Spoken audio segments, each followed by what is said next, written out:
Membanting tulang di pabrik dan di rumah dilakukan Alin demi membiayai keluarganya. Semua dilakukan dengan ikhlas dan penuh kesabaran. Namun beban hidup justru semakin berat setelah pabrik tempat bekerja Alin bangkrut dan Alin diberhentikan bekerja. Untungnya, ketika masih bekerja di pabrik, Alin sudah ikut mengurus bisnis keripik keluarganya. Tak mau banyak membuang waktu, Alin kemudian memfokuskan dirinya mengembangkan usaha keripik. Sempat bingung saya, memang tapi di hati saya memang udah pernah niat, saya pengen usaha, nggak mungkin saya di PT terus gitu Pak.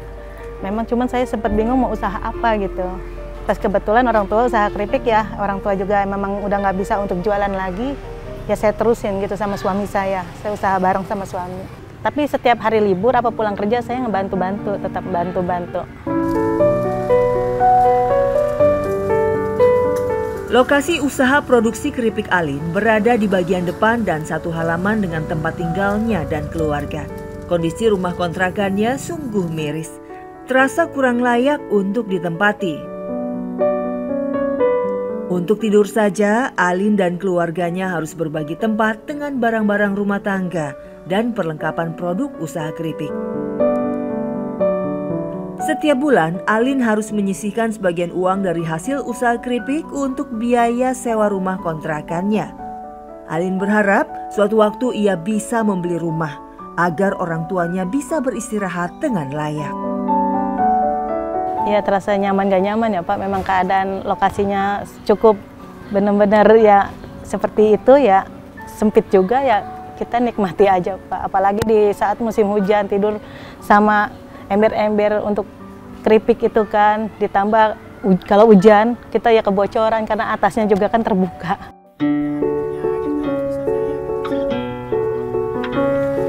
Saat belajar membuat keripik dari ayahnya, Alin harus berani melawan ketakutannya terhadap benda-benda tajam yang berbahaya. Ya, Alin memang pernah trauma dengan benda tajam, tapi karena kuatnya tekad untuk meneruskan usaha keripik sang ayah, Alin akhirnya bisa mengatasi ketakutannya. Sangat Pak, sangat bermanfaat untuk saya. Di masa tua saya nanti juga bermanfaat dan saya juga sangat dibantu dengan usaha keripik ini, saya bisa ngurusin orang tua saya. Ibarat masih sedikit untuk membahagiakan orang tua saya gitu. Saya pengen lebih membahagiakan mereka selama orang tua masih ada Pak. Bikin jangan sampai dia marah, jangan sampai dia kesel dan bikin dia nyaman Pak. Begitupun dengan suami Alin, yakni Ari. Ia tak begitu saja paham cara membuat keripik yang benar. Sebisa mungkin ia cepat belajar agar bisa membantu Alin. Iya ya Pak. Oh iya ya Pak. Alin mendapatkan persediaan bahan baku pembuatan keripiknya dari supplier. Kendati demikian, kiriman supplier tak selalu berkualitas. Ia pernah merugi lantaran bahan untuk keripik jauh dari kriteria yang diharapkannya. Sangat kan saya mintanya yang gede-gede yang super Pak. Saya kan nggak tahu Bu, tugas saya cuma nganterin aja Bu. Gagal itu seperti kayak singkong yang agak mateng mentah nggak gitu. Jadi nggak bisa diiris dan nggak bisa digoreng karena hasilnya nanti hitam. Pembuatan keripik singkong, pisang dan ubi dimulai dengan mengupas kulitnya. Selanjutnya dipotong dengan parutan tapi jangan terlalu tipis supaya tidak hancur saat digoreng. Sementara parutan yang digunakan harus sesuai ukuran. Jangan sampai terlalu tipis atau terlalu lebar. Singkong yang telah dipotong kemudian direbus hingga matang. Sedangkan pisang dan ubi tidak perlu direbus. Selanjutnya, irisan singkong, pisang dan ubi digoreng dengan minyak yang panas agar hasilnya garing sempurna. Setelah dingin, keripik bisa langsung dikemas. Sementara untuk keripik singkong balado harus diberi bumbu balado terlebih dulu agar lebih enak. Saya langganan di sini karena rasanya mantap. Yang lain itu gurih di sini gitu. Terus rasanya juga khasnya bagus banget gitu, enak pokoknya dah. Harga jual keripik singkong balado, keripik pisang dan ubi produksi Alin sebenarnya sangat terjangkau oleh para konsumen. Hanya 15.000 saja per bungkus. Meski sudah murah, tapi masih ada saja pelanggan yang menawar. Alin tak keberatan. Baginya, pelanggan adalah raja yang harus dihormati. Seiring meningkatnya penjualan, omset Alin pun terus naik. Keuntungan berjualan keripik per bulannya bisa mencapai 10 juta rupiah. Sebagai wujud rasa syukur, Alin tak lupa berbagi dengan para duafa yang ada di sekitarnya.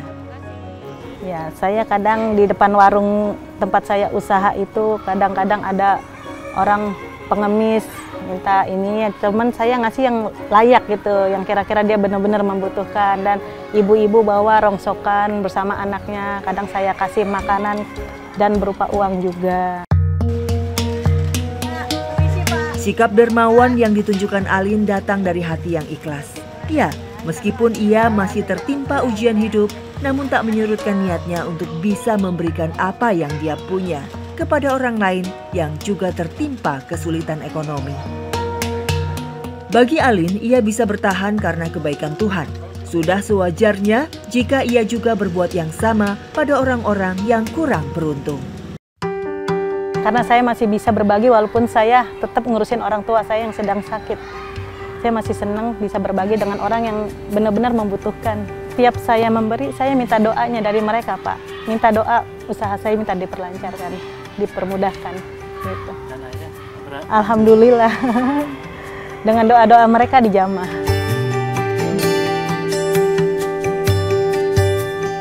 Orang yang punya banyak harta tentu tidak punya masalah jika harus memberikan sedikit hartanya untuk bersedekah.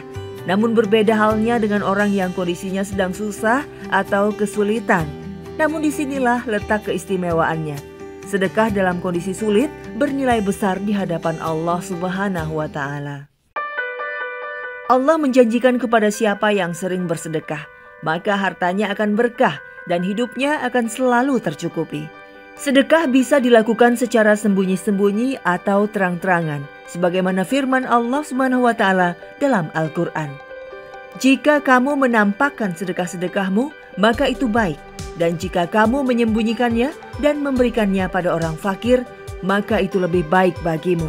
Dan Allah akan menghapus kesalahan-kesalahanmu, dan Allah Maha mengetahui apa yang kamu kerjakan. Surat Al-Baqarah ayat 271.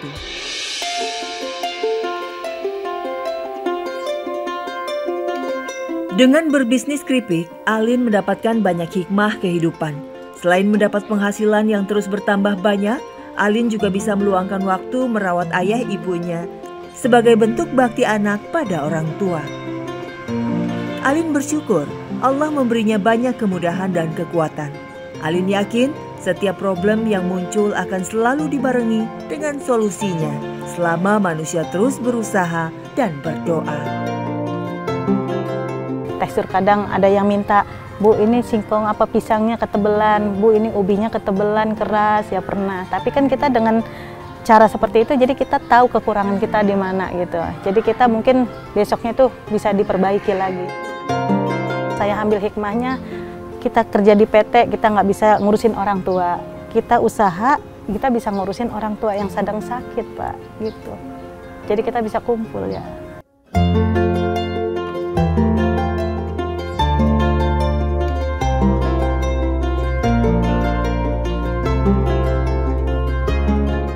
Kalau ujian datang kepada kita seolah-olah datang bertubi-tubi, maka harus melihat kisah dari kisah seorang sahabat Nabi ini, yaitu kisah Salman dari Persia.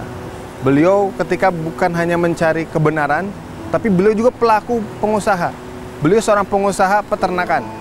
Bahkan ketika itu, Salman adalah orang yang hidupnya cukup di Persia, bahkan anak ulama dari agama Majusi. Tapi dia mencari kebenaran, dan ketika mencari kebenaran, bukan hanya dia itu mendapatkan ujian yang bertubi-tubi, bahkan dia harus ditipu, harus dihianati, bahkan oleh gurunya sendiri. Nah, setelah itu apa yang diterima? Beliau mendapat ujian lagi. Setiap ketemu sedikit kebaikan, beliau mendapat banyak ujian. Terus pola hidupnya seperti itu, sampai beliau mendapatkan musibah yang sangat berat. Menjadi budak, dan kemudian dibawa kendali orang-orang Yahudi di Madinah. Lalu Rasulullah berusaha dengan para sahabat untuk menabung, untuk membebaskan Salman Al-Farisi ini. pengusaha yang pernah sangat sukses di Turki, kemudian hijrah ke Madinah dalam keadaan yang sangat susah payah. Tapi lihat apa yang diberikan oleh Salman ya kepada kita hari ini. Salman memberikan banyak inspirasi bagi siapapun yang merasa hidupnya sempit, merasa hidupnya diuji terus oleh Allah, bahkan sedang mencari harta yang halal. Bahkan kita berusaha untuk mendapat suatu kemuliaan di sisi Allah dengan taat, meninggalkan kemaksiatan. Meskipun dalam kemaksiatan itu dia mendapatkan banyak harta, dapat banyak pujian, dapat banyak kemudian sanjungan, tapi ternyata di sisi Allah itu angkanya 0. Salman membuktikan kepada kita dia mulia di sisi Allah dengan dia taat. Bahkan dia pun ketika berusaha untuk bebas dari orang-orang Yahudi itu, beliau membangun usaha peternakannya kembali dan kemudian sukses. Bahkan termasuk orang di luar Arab yang masuk Islam, masuk surga, dan kemudian dekat dengan Rasulullah SAW. Jadi hari ini pelajaran dari Salman, kita jangan pesimis, kita terus berikhtiar semaksimal mungkin, dan kita terus mendekat kepada Allah agar hidup kita selalu dibersamai dengan keberkahan karena kita taat kepada yang menciptakan alam semesta, manusia, dan kehidupan.